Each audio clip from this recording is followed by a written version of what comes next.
The all-electric BMW i4 sedan is an important piece of BMW's expanding EV portfolio. It offers the style of the 4 Series Gran Coupe with a battery powertrain and highly refined road manners. There are 3 distinct i4 flavors. The first 2 are single-motor rear drive with the eDrive 35 offering 281 horsepower and 260 miles of EPA range, while the eDrive 40 produces 335 horsepower with an estimated 300 miles of driving range. That figure drops to 245 miles in the spicy, all-wheel drive 536 horsepower i4 M50. The latter drives like a better riding M3, which is a mega compliment.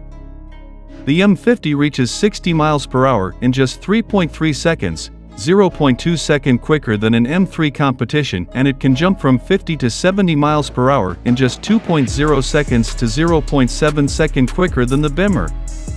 When not performing exercising acceleration runs, the i4 is an admirable daily driver. Although it lacks the steering feedback we prefer in other M cars, it's an exciting and refined sedan with a supple ride and deeply satisfying sports sedan handling. The 2023 i4 feeds electrons to either 1 or 2 electric motors, depending on the model. The eDrive 35 is one of 2 single-motor rear drive options using a 281 horsepower unit. The eDrive 40 features a single motor on the rear axle that makes 335 horsepower. The M50 has an electric motor on both axles, which together provide all-wheel drive and produce 536 horsepower and 586 pound-feet. The M50 we tested hit 60 miles per hour in 3.3 seconds, which is quicker than a rear-drive M3 competition. The rear-drive i4 rolls on a standard set of 18-inch rims, 19 inches are optional. Conversely, the all-wheel drive M50 is fitted with either 19s or 20s, and it has adaptive dampers and a variable ratio steering system. The i4 M50 that we drove delivered immediate and forceful thrust, and even though it weighs considerably more than an M3, its lower center of gravity helps it move assuredly and gracefully. BMW says the single-motor rear-drive i4 eDrive 40 can travel up to around 300 miles on a full battery. The dual-motor all-wheel drive M50 has the same 81.5 kilowatt-hour battery, but its claimed range tops out at 245 miles. These i4 models have a 200 kilowatts charging capacity that can add between 88 and 108 miles in just 10 minutes. The entry-level eDrive 35 model comes with a smaller 66.0 kilowatt-hour net capacity battery, which is said to deliver around 260 miles of range and maxes out at 180 kilowatts charging speeds.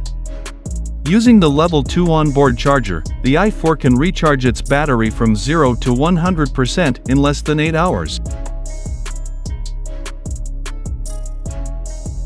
The outside of the car with its big kidney grille isn't everyone's pint of Pilsner, but you'll struggle to find anyone who slides behind the driver's seat of the i4 and isn't impressed. The dash is dominated by twin screens that curve around the driver to give the appearance of one huge display. We defy you to see them light up for the first time and not say wow. Directly in front of the driver in place of conventional dials sits a 12.3-inch screen which the driver can customize to their heart's content. To the left is the larger 14.9-inch infotainment screen, which is as sharp and clear as any high-end smartphones. The whole twin-screen setup Live Cockpit Plus in BMW Speak runs on the BMW operating system 8. You can use voice control, or rather you can try to. We found this part of the infotainment system needs a bit more work. Otherwise, the latest version of BMW's iDrive is the slickest yet. With a choice of touching the screen or using the iDrive rotary controller to move between menus and make selections.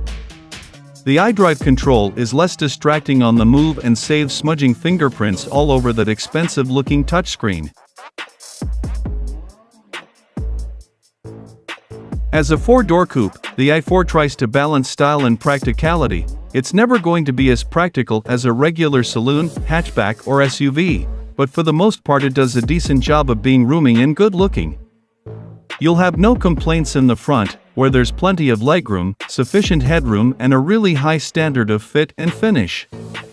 The car's hefty price tag doesn't weigh so heavily when you look at the curved twin screens and the excellent materials used throughout. There's enough storage in the front of the cabin to keep most owners happy, with door bins big enough for a large bottle of water. There's also a roomy bin beneath the driver's armrest and twin cup holders at the base of the center console.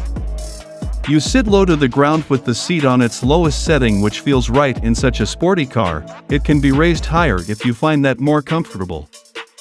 In fact, with a good range of adjustment to the seat and wheel, drivers of most shapes and sizes should be able to find a sound and supportive seating position. Front lumbar support comes as part of the optional Comfort Plus pack or, more affordably, as an individual option.